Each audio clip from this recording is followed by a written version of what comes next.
The day Marcus Bennett walked into the luxurious Artistry and Company gallery, he carried with him not just a portfolio of carefully crafted artwork, but a lifetime of dreams and hard work. Dressed in a simple button-down shirt and faded jeans, his presence was a stark contrast to the glitzy environment of the gallery, where wealthy patrons sipped champagne and discussed abstract art in hushed tones. Marcus felt the weight of their eyes on him as he stepped inside, but he held his head high, gripping his portfolio like it was a shield against the unspoken judgments that trailed behind him. The gallery owner, James Miller, stood near a grand display of modern sculptures, a glass of sparkling wine in hand. James was the epitome of sophistication, or at least that was how he liked to see himself. Dressed in a tailored suit, his slicked-back hair and sharp features gave him an air of authority. When he noticed Marcus, James raised an eyebrow, his gaze sweeping over him from head to toe. To James, Marcus didn't fit the image of a serious artist. He didn't fit the image of someone who belonged in his gallery at all. "Excuse me," Marcus said, approaching James with a polite smile. "I was hoping to speak with you about showcasing some of my work." James tilted his head, his lips curling into a condescending smile. "Your work?" he asked, the emphasis on the word "your" carrying an undertone of disbelief. "Are you an artist?" Marcus nodded, extending his hand. "I am. My name is Marcus Bennett, and I've been working on a collection I think would resonate with your audience. If you have a moment, I'd love to show you." James didn't take Marcus's hand. Instead, he glanced at the portfolio Marcus was holding and then at Marcus himself. The patrons nearby, overhearing the conversation, began to murmur among themselves. One woman let out a soft, incredulous laugh. Another man whispered something to his companion, both of them casting amused glances in Marcus's direction. "Well," James began, setting his glass down on a nearby table, "let's take a look, shall we?" His tone was dripping with insincerity, as though he were humoring a child rather than genuinely interested in the art. Marcus opened the portfolio carefully, revealing the first piece. It was a vivid, emotionally charged painting that seemed to leap off the page, bursting with color and life. The strokes were bold yet precise, the imagery rich with storytelling. It depicted a bustling urban street scene, alive with culture, struggle, and triumph. The layers of meaning within the piece were unmistakable, yet James barely glanced at it before moving to the next page. As Marcus flipped through the collection, James's interest seemed to dwindle further. He didn't linger on any of the pieces long enough to truly absorb their depth. Instead, he made a show of nodding and muttering vague acknowledgments like, interesting, or "I see." It was clear he didn't see. He didn't care. Finally, James stepped back and crossed his arms, giving Marcus a tight-lipped smile that didn't reach his eyes. "Well, Mr. Bennett," he said, "I appreciate your enthusiasm. But I'm afraid this isn't quite the caliber of work our clientele is looking for." Marcus's brow furrowed slightly, but he maintained his composure. "I see," he said quietly. "Could you share any feedback or suggestions? I'm always looking to improve." James let out a soft chuckle, as if the question itself was amusing. "It's not about improvement," he said. "It's about, well, a certain aesthetic.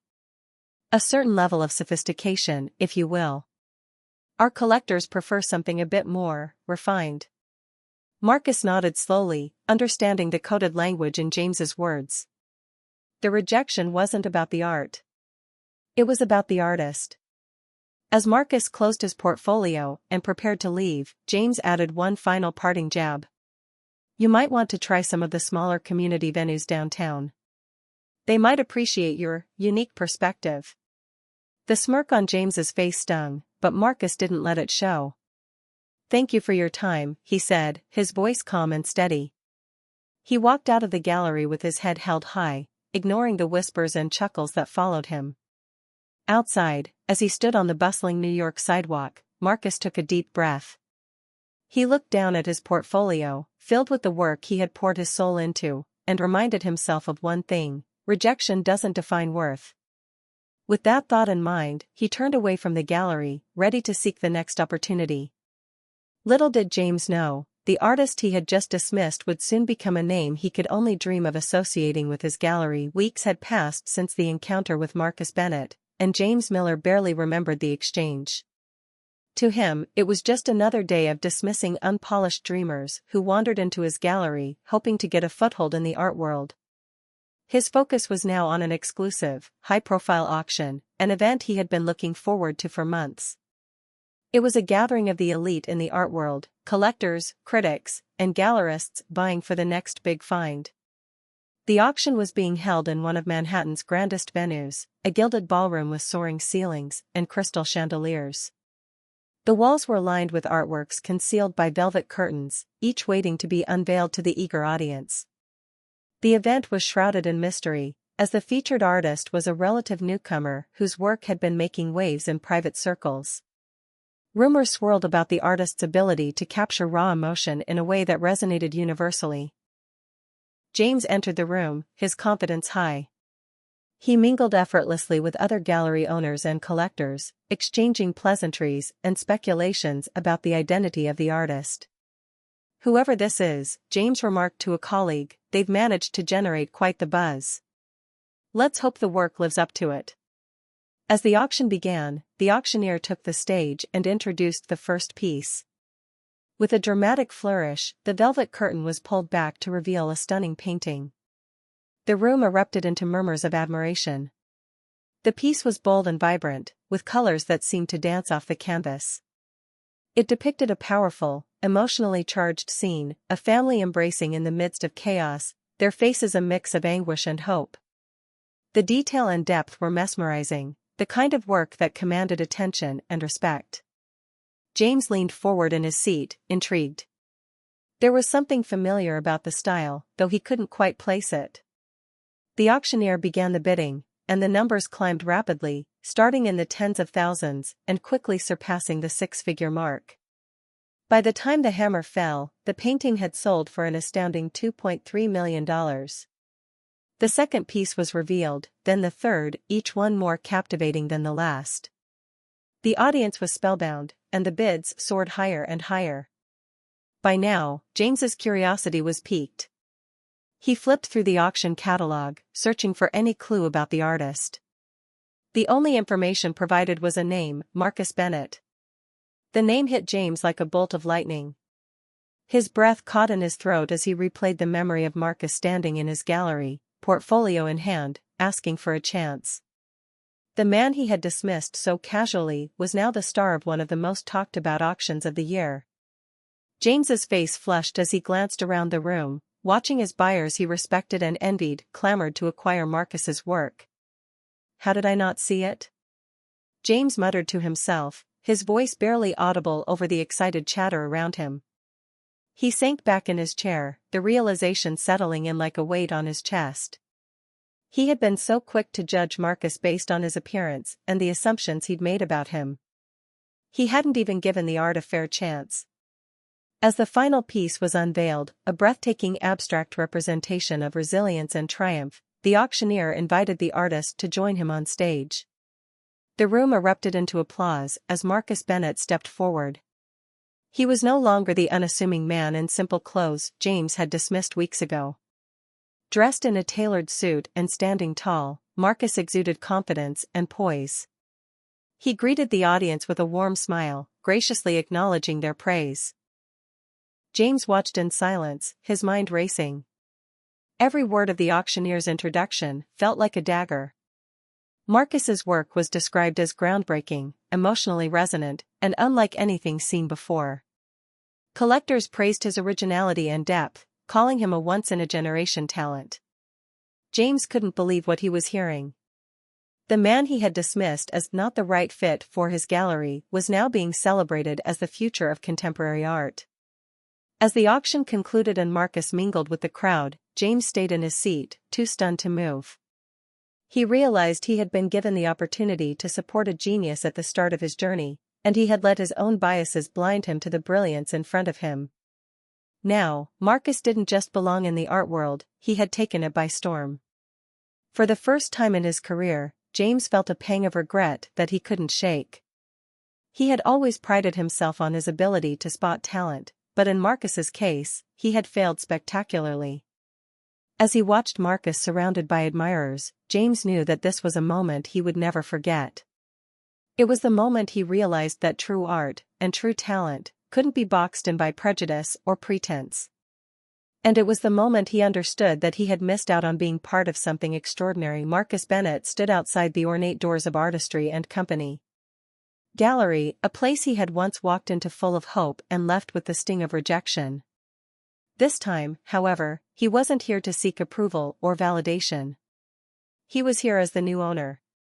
The opportunity to purchase the gallery had come faster than Marcus had expected.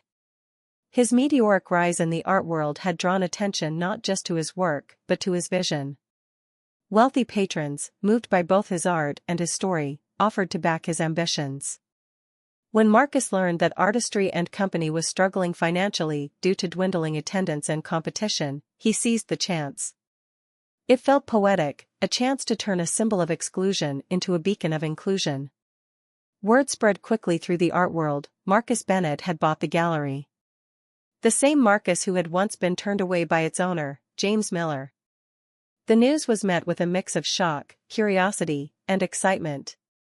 Journalists covered the story, calling it a bold move and praising Marcus's determination. Social media buzzed with support, especially from artists who had faced similar rejections.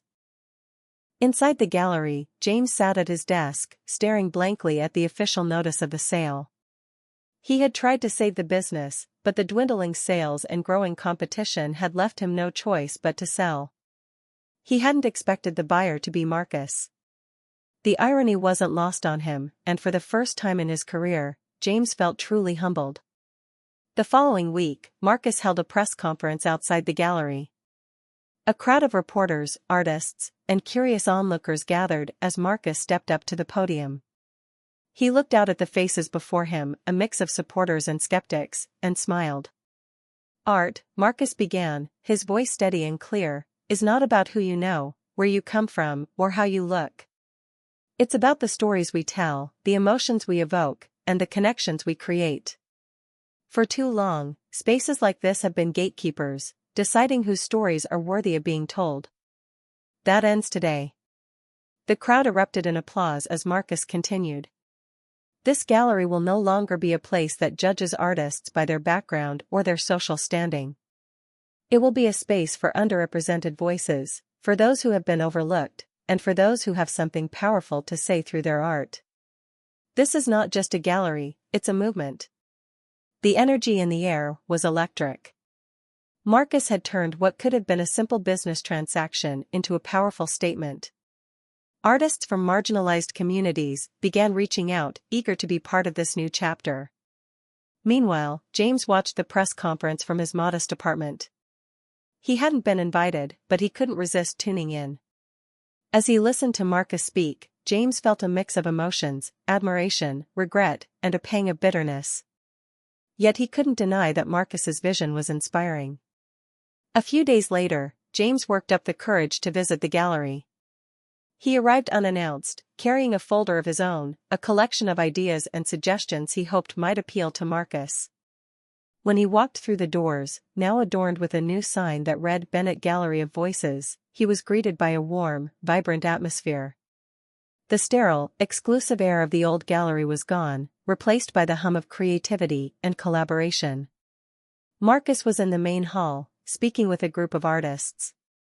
When he noticed James, he paused, his expression unreadable. James approached hesitantly, clutching his folder like it was a lifeline. Marcus, James began, his voice uncharacteristically nervous. I wanted to say congratulations. This place, it's incredible. You've really transformed it. Marcus nodded politely. Thank you, James. I appreciate that. James shifted uncomfortably, unsure how to proceed. Look, I know I wasn't fair to you before. I made assumptions I shouldn't have, and I let my own biases get in the way. I see that now, and I'm truly sorry. Marcus regarded him for a long moment before responding. It's not easy to admit when you're wrong.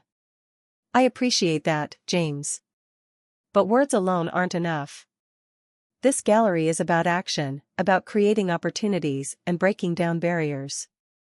James swallowed hard. I understand. That's actually why I'm here. He handed Marcus the folder. These are some ideas I had for exhibitions, events, partnerships, ways to expand the reach of the gallery. I'd love to be part of what you're building here, in any way you'd allow. Marcus opened the folder, skimming its contents. After a moment, he looked back at James. I'll consider it, he said. But if you want to be part of this, it has to come from a place of genuine support for the artists we're uplifting. It's not about me, and it's not about you, it's about them. James nodded, understanding that his redemption wouldn't come easily. In the weeks that followed, Marcus began the transformation in earnest. Walls were repainted with vibrant colors, exhibition spaces were redesigned to be more welcoming, and the gallery hosted its first open call event for underrepresented artists. The response was overwhelming, with hundreds of submissions pouring in. Though James wasn't given a prominent role, Marcus allowed him to assist in curating the first exhibition, under strict guidelines to ensure fairness and inclusivity. Over time, James came to understand what he had failed to see before, that art isn't just about aesthetics or market value. It's about humanity, expression, and the courage to share one's truth. The Bennett Gallery of Voices flourished, becoming a beacon for change in the art world. And though James would never again own a gallery, he found fulfillment in supporting Marcus's vision, a vision he had once been too blind to recognize. The gallery hummed with life as Marcus Bennett walked through its transformed halls. Artists from all walks of life were setting up their works, their faces alight with hope and pride. The once sterile and exclusive air of the old artistry and company was gone, replaced by vibrant murals, warm lighting, and spaces designed to celebrate creativity over conformity. Marcus had built a sanctuary for art that spoke from the heart, and he knew it was only the beginning. James Miller stood just inside the entrance, clutching his hat nervously. He had been standing there for several minutes, unsure if he should approach Marcus. The building he had once owned felt alien to him now. Everything was different, the energy, the colors, the purpose. He saw artists laughing and collaborating, their diversity strikingly evident. It was the polar opposite of the gallery he had run, where exclusivity and elitism had ruled. Finally, Marcus noticed him. His expression was calm and unreadable as he made his way over. James, Marcus said, his tone polite but distant. What brings you here? James cleared his throat, struggling to find the right words. Marcus, he began hesitantly, I wanted to congratulate you on what you've done here. It's truly remarkable. Marcus nodded, his face unreadable. Thank you. It's a work in progress, but I'm proud of how far we've come. James shifted his weight, looking down at his shoes. I've been thinking a lot about what happened, he admitted. About the way I treated you when you first came here. I was wrong, so wrong, and I can't tell you how much I regret it. Marcus crossed his arms, his expression softening slightly. You're right, he said simply. You were wrong. The directness of Marcus's words made James wince, but he pressed on. I judged you unfairly, James said, his voice cracking. I didn't give your work the attention it deserved. I made assumptions about you, and I let my biases cloud my judgment. I see that now. And I'm sorry. Marcus studied him for a long moment, his gaze unwavering. I appreciate your apology, he said finally, his voice calm but firm. But words are easy, James. What matters is action. And let's be honest, your actions back then spoke louder than anything you're saying now. James nodded, swallowing hard. I know. And I want to make it right. Marcus raised an eyebrow. Make it right? He echoed.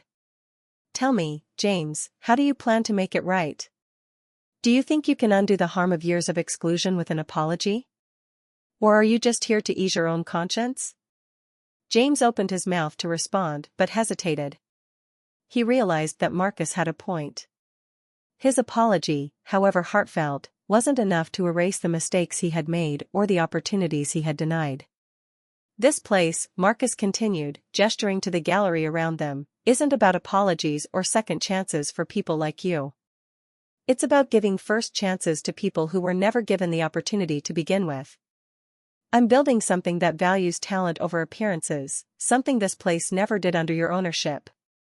James felt the weight of Marcus's words settle heavily on his shoulders. He looked around the gallery, at the artists and their work, and realized what he had failed to see for so long. The gallery he had run was a fortress, keeping out anyone who didn't fit his narrow definition of worthy. Marcus had turned it into a bridge, connecting artists and audiences in a way that James never could. You're right, James admitted quietly. I can't undo what I've done. And I have no right to ask for your forgiveness. But if there's anything I can do to help, anything at all, I'd like to try. Marcus studied him for a moment, then shook his head. This isn't about what you can do for me, he said. It's about what you can do for yourself. If you truly want to make a difference, start by reflecting on why you made the choices you did. Start by supporting the kind of change we're trying to create here, not for recognition, but because it's the right thing to do. James nodded, his eyes glassy with emotion. Thank you, he said, his voice barely above a whisper. For being honest with me. Marcus offered a small, polite smile. Honesty is a two-way street, James. And I hope you'll be honest with yourself moving forward. James left the gallery that day, feeling a mix of shame and resolve. He knew he had lost not just a gallery, but his reputation, his pride, and perhaps a chance to be part of something truly meaningful. But as he walked down the bustling New York street, he also felt a spark of hope. Marcus had shown him a path, not an easy one, but a necessary one. For the first time in years, James felt compelled to do more than protect his own interests. He wanted to support the artists he had overlooked for so long. He realized that his journey toward redemption wasn't about regaining his position in the art world, it was about learning how to truly see the world through the eyes of others. And though he knew it would take time, he was determined to start. Marcus Bennett's gallery, now officially named the Bennett Gallery of Voices, became a beacon of hope and a revolution in the art world. The transformation was not just architectural, but cultural, a reshaping of what a gallery could and should be. It was no longer a place defined by exclusivity, where only a select few had their stories told. Instead, it was a thriving, inclusive space, alive with color, emotion, and the raw authenticity of artists who had long been silenced. From the moment its doors reopened under Marcus's leadership, the gallery became a hub of activity. Artists from every corner of the world submitted their work, drawn by Marcus's reputation as someone who not only understood the struggles of being overlooked, but actively worked to dismantle the barriers that perpetuated such injustices. Paintings, sculptures, photography, digital art, every medium was welcome, provided it had something real to say. The first exhibition, titled The Untold Stories, featured works from artists of all backgrounds. One painting depicted a young immigrant boy standing at a border fence, his eyes filled with a mixture of fear and hope. Another was a sculpture of a woman holding a shattered mirror, her fractured reflection symbolizing the struggle for self-acceptance. Each piece told a story that resonated deeply with visitors, leaving them moved, reflective, and inspired. One day, a young artist approached Marcus during an exhibit. Her hands trembled as she handed him a small painting. It depicted a bright phoenix rising from ashes, its wings glowing with vibrant colors. "This is for you," she said shyly. "Your story gave me the courage to keep creating when I wanted to give up." Marcus looked at the painting, his eyes glistening with emotion. "Thank you," he said softly. "Never stop creating. Your voice matters." The painting hung in his private office, a constant reminder of why he had built the gallery. It wasn't about fame or fortune, it was about empowering others to believe in themselves and their stories. As Marcus looked out over the thriving gallery one evening, he felt a deep sense of fulfillment. His journey had come full circle, transforming rejection into triumph, and prejudice into progress. And through it all, he had proven one simple truth: while doors may close, persistence, passion, and purpose will always find a way to open new ones. Marcus Bennett's legacy wasn't just the gallery or the art it displayed. It was the countless lives he touched, the voices he amplified, and the belief he instilled in a world that desperately needed it.